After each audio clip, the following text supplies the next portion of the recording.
Nanti setelah ini Pak Mangku akan melakukan pensucian tempat upacara. Jadi sebelum Pak Mangku melakukan pengelukatan kepada umat, beliau membersihkan, menyucikan tempat yang tadi diberi bantuan.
Agen Sekar Putih dipuntujaken Sanghyang Suara Widya.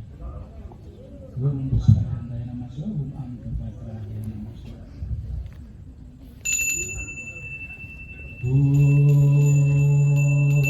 Radhityasya Paramayukte Rata Tejo Namostute Sweta Pangkajaman Yase Bhaskaraya Namostute Om Ranamya Bhaskaram Devam Sarva Klesa Vinasanam Ranam Yogibyo Sivartam Bukti Mukti Warakadam Om Ranam Sapana Suara Dityaya Nama Swaha.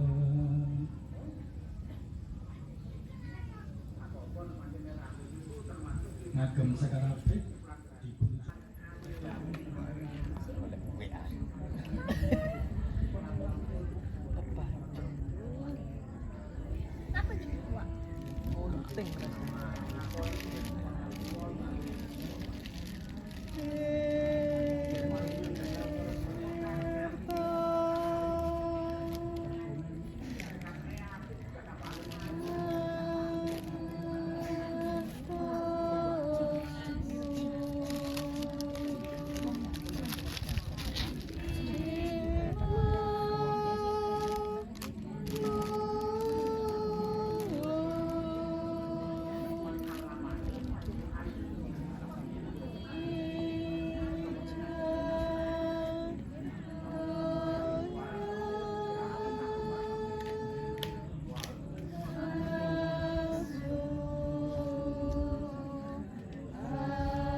Selamat malam Ibu. Sebelumnya perkenalkan kami dari mahasiswa UPN Veteran Jawa Timur. Di sini kami ingin menanyakan beberapa pertanyaan untuk keperluan tugas hukum adat kami. Yang pertama, sebelumnya perkenalkan saya Fatima Zara. Saya ingin tanya, kapan upacara Purnama Tilem ini menjadi tradisi yang rutin digelar setiap tahun oleh masyarakat setempat, dan apa saja atau mungkin apa hanya masyarakat saja yang menghadiri ini? Masyarakat setempat ini mungkin yang menghadiri ini atau ada masyarakat lain? Kalau Hari Raya Tilem, ini kan upacara Tilem itu dimulai sejak ada agama Hindu di sini. Jadi agama Hindu di sini itu ada sekitar tahun 1966. Mulai itulah dilaksanakan kegiatan Tilem. Jadi upacara Tilem itu kan satu rangkaian, setiap bulan kita melaksanakannya. Jadi bukan setiap tahun, setiap bulan. Karena upacara untuk Tilem ini kita mengikuti hitungan bulan. Jadi 1 bulan 2 kali, Purnama dan Tilem.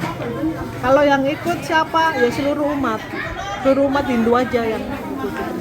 Berarti bukan hanya masyarakat setempat di sini saja ya Bu? Ya bisa. Kalaupun misalnya ada umat Hindu yang dari tempat desa lain kebetulan mereka ada waktu sini, ya bisa gabung ke sini.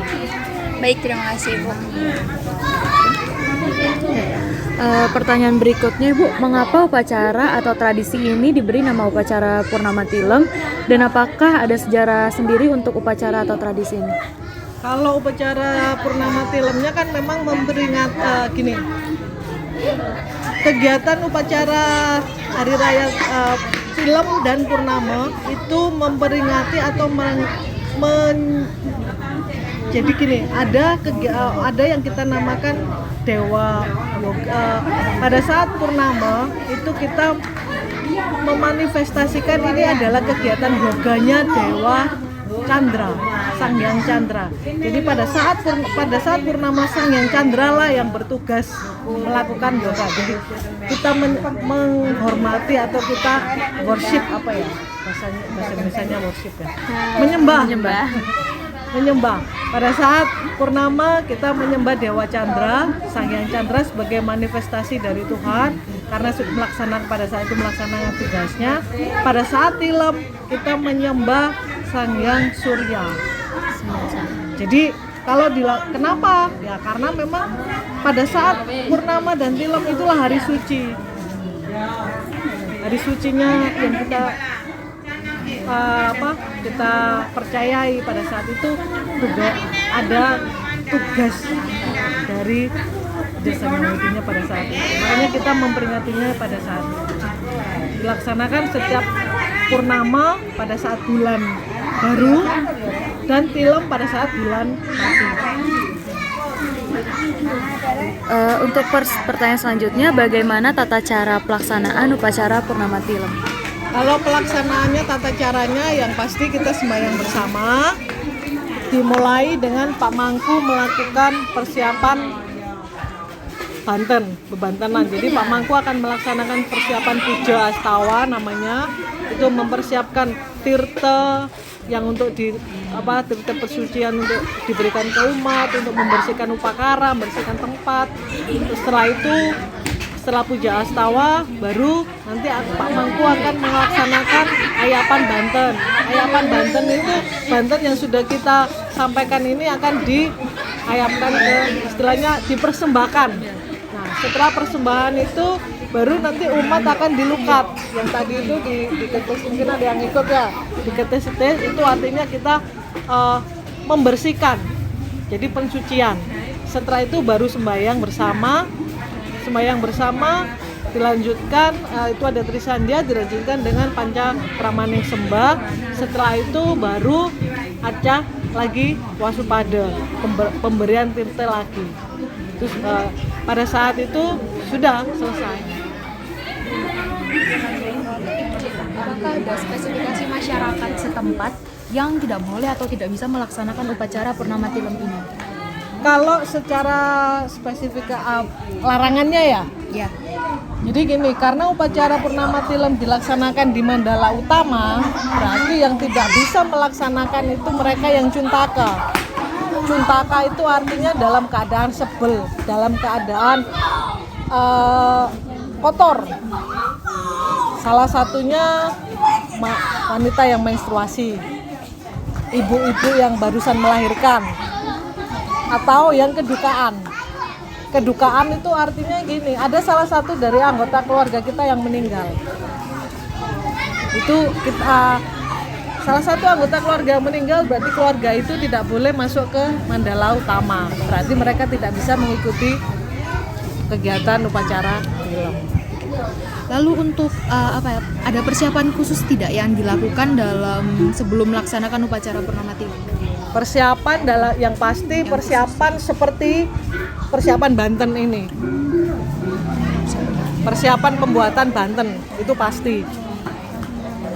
Setelah persiapan pembuatan Banten, nanti ini yang disiapkan oleh ibu-ibu, nanti setelah itu baru Pak Mangkunya yang akan mempersiapkan Banten itu sebelum diaturkan. Itu persiapannya. Lalu kalau misalnya tidak mengikuti upacara ini, apakah ada sanksi? Sanksinya nggak ada, itu kan karena apa ya, karmanya sendiri-sendiri. Jadi kalau kita kan, kalau di Hindu itu kan semuanya apa yang kita lakukan berdasarkan karma ya, karma pala. Jadi kita melakukan silakan, kita enggak juga nggak apa-apa, kan kembali ke diri masing-masing. Tidak ada sanksi sosial.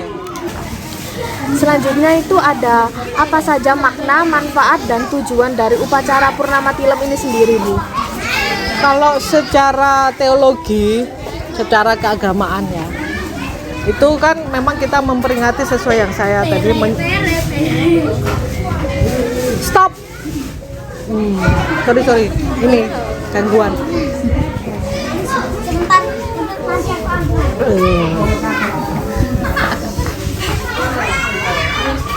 Kalau sesuai yang saya sampaikan tadi, bahwa upacara, kenapa kita melaksanakan tilem, persembahyangan tilem dan persembahyangan purnama, kita pada dasarnya pada saat itu kita memberi persembahan kepada Sanghyang Chandra atau Dewa Chandra, penguasa bulan. Dan pada saat tilem itu Sang Surya. Jadi mereka memang bertugas, kita tugasnya ya. Jadi mereka punya tugas masing-masing pada saat purnama dan tilem. Kalau itu secara teologis. Kalau secara filosofisnya, kenapa ada upacara, kenapa ada tilem, ada purnama? Kenapa ada mati, kenapa ada hidup muncul? Dari situ. Jadi dari situ kita memaknai bahwa untuk kita tidak mungkin akan tumbuh terus. Tapi kita tidak mungkin akan bersinar terus. Tapi kita ada satu waktu kita akan redup. Kehidupan manusia juga seperti itu. Nah, sebagai pengingat supaya kita tidak terlalu bersinar, tidak pongah. Wah, kita bersinar terus. Ada waktunya kita juga bersinar, ada waktunya kita juga mati, katakan seperti itu. Maknanya di sana.